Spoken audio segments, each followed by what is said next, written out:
the ability to live, and they have no lockdown. They have... Going to make the most sense for him this game, as far as whether it's countering an enemy hero or just making his own game go well. It would be good for him to buy a halberd. Oh. Hold that thought. Mistimed arrow. Disruption was looking to set it up and said they're going to look to turn this one onto Whitemon. Potential first blood. Is it coming? No, they need one more right click or some damage from a Shukuchi. DJ goes fishing, but doesn't find Whitemon, and he's being dusted up, so he needs to be careful. Gets caught up by Zephyr. The double Starstorm's going to do some good damage here now. Whitemon, not needed. It's Zephyr with the arrow who gets the first blood onto DJ's Weaver. I think they both benefit. I think this game will come down a lot to execution. Or Jal. Yeah. He's gonna let me live, and they look to turn this one with the Primal Split. Gabby, this time around, no Rage TP out, and that's a core going down. So the first kill FNATIC find. Raven just, he's doing Raven things. He's hidden up the jungle. He's gonna go straight into that Desolator, and we'll see if T1 can do a good job punishing this one. They found Jabs now in their own jungle.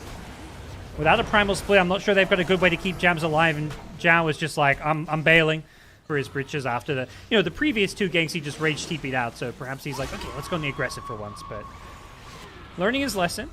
As another kill going to go the way of T1, this time in the mid lane, again, it's Jabs. He's the one who's been kind of, unfortunately, forced to farm some of the more dangerous parts of the map, and as long as T1 gets the jump. Yeah. And unlike T1, like, for T1, if they were facing this, they have a disruption save. But this time around, FNATIC will get the jump in the mid lane, but there's a disruption save. You go in a hero, disruption is there, but he does get caught by the pull as he comes out, but the Queen of Pain gets bailed out, and now the Ghost Ship rolling in as well. They've taken out the Void Spirit. Raven's going to get low. He's got the Reincarnation to give him a second life here, but will FNATIC have the firepower to take this one? They've gone in with the Primal Split. Jabs trying to zone them out, and now with Raven following him up, they may have enough damage, but a great infest as they go into the Mirana. They need to finish her off to get the Lifestealer, but looks like Zephyr's going to get back to safety, and with the Queen of Pain finishing off the backlines, suddenly it's a 5 versus 3. Cuckoo's got himself a banish into Torrent. They get the Brewmaster. They've gotten 3. Great execution there for that team fight for T1. Game here, it feels like, until, their items come up. Their items are pretty far away. Like that Ags on Brewmaster, not really particularly close. Void Spirit, he's going to have a Sanjin Kaya, but he's still very vulnerable. Gets caught by the X. Yeah, this is the problem. The Orchid's there, the Ghost Ship follow-up, and Armel gets picked off. Take it. So maybe they're not feeling comfortable about fighting for Roche, and they're just happier to go blink, so it can be used defensively, right? If they show, he can just blink away, get himself to safety, kite, try and farm. Yep. Little smoke rotation from T1. They were, I think, looking for some bigger fish to fry, but they do catch out the poor Grimstroke, but I think good news for FNATIC is that didn't catch a core, but there's still potential for Armel to get caught here in the mid lane. He gets disrupted. The follow-up could come in, but Raven's just blinked on the Shadow Demon, instantly deleting him. The arrow going to come flying through, but the Orchid on the Wraith King not going to do a whole lot except stop him from throwing out another stun, which is still on cooldown. And FNATIC maybe looking for another follow-up initiation. The Blink Wraith King coming up in a couple of seconds, and he's found the Mirana with Armel following it up, and they're going to catch Zephyr as well. So T1, this, as much as T1 have been, seemingly momentum favoring them and making all the right moves to win these fights and get most of these kills, FNATIC have quietly got themselves this Ag Scepter. They've got that Armlet Deso and Wraith King, and they're ready to fight.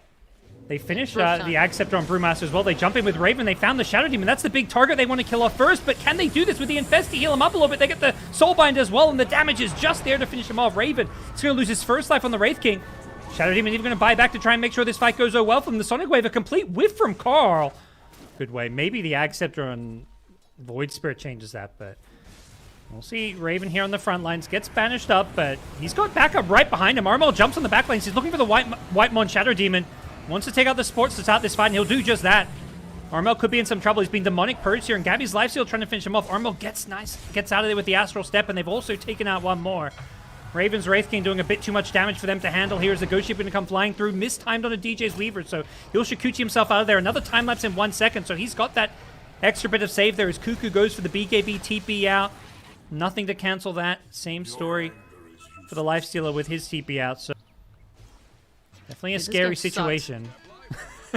No one's dying. Gods. No one's dying, gods. It's not fair. I want blood. It's like that level 1 5v5 was just like a precursor for how the entire game will go. Yeah, they'll 5v5 and no one will die. FNATIC say, okay, well, don't worry, we got you, Sheepo. We'll show you some kills. Gabby, oh my god, he's got lifesteals way through. There's the boat catches 3. T1 with a sick turnaround.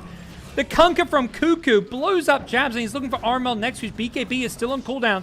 Does get himself back to the low ground, and instead it's going to be Grimstroke taking a spill, and that should be able to set up T1 to secure themselves Ferocious Lifestealer, because he's getting a bit unkillable. He is only built items that make him tank here. He's so tank, there's no damage. Cuckoo. They go in on the Kunkka, but gets bailed out by the disruption here. Raven in the front line doing some good damage here, but now Gabby and the lifesteal's rocked up. Carl gets a nice Sonic Wave through them all, and that's going to bring down Armel. His Void Spirit goes down, and FNATIC just don't have the damage to get these kills, not against the disruption save, and they're going to lose more with the Grimstroke going down as well. DJ trying to get himself back to safety, finds a nice spot to TP out from. And it looks like they'll get themselves out of there for now. They've got buybacks if needed, but suddenly T1 are the ones on the front foot, and they may be looking to go high ground here. Jumping in, Carl doing what he can. He's got the Lincoln Sphere to play around. He's going to be a little bit careful here. An Inkswell stun could cause him some problems. Instead, it looks like T1 just going to focus the objectives. Gabby gets the tier 3 tower, and they just say, that's enough for now. Look for a reset. Look for another catches. T1, they're not fully backing off here. They are looking to keep the pressure on and maybe force this Void Spirit to buy back. Armel going to hold on to it for now. And they're going to go again. They're going to put Gabby on the high ground with that Solar Crest and Armlet, just doing what he can to bring down this melee Raxin. The pressure's now on. Jabs has those primal splits if he wants to use them. He popped the refresher and everything.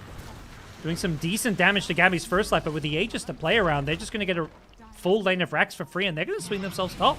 They've still got a minute and a half, and FNATIC may just find themselves going down a second lane here unless they can buy time to take a fight with this Void Spirit respawn. They go in with the Raven Wraith King. He blinks in, but they don't have the damage for Gabby just yet. He's getting low. Can they do this one? He turns with the Rage. He's just life-stealing his way through this one, and they just take out the Wraith King. His first life goes down. They may be going to be able to kill him a second time. He can't get the BKB off, and they lose Wraith King. Raven's down. T1 going to go for the Rax now, it looks like, as Jabs on the front line with the Primal Split. Armel's respawned, but the disruption saves are there to bail out the Mirana for now. Leap out as well to keep him alive, and Armel just forced a BKB and watch his teammates die. Carl jumping into the backline. Januel, he's got absolutely nothing to get this Queen of Pain off of him, and Carl is going to clean up the backlines. He's godlike, and T1 are just crushing FNATIC in these team fights. They get that second lane of Rax, but more importantly, they force multiple buybacks, get some key kills, and find themselves GG. It's over, Sheepa.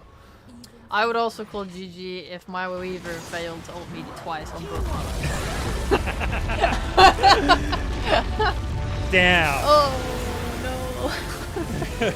It's like, it's a Wraith King. He'll be fine. Oh, whoops. Did I not push my ultimate? Dude, he was just out of range. He, like, walks up to Wraith King and tries to ult him, and then, like, he dies, so he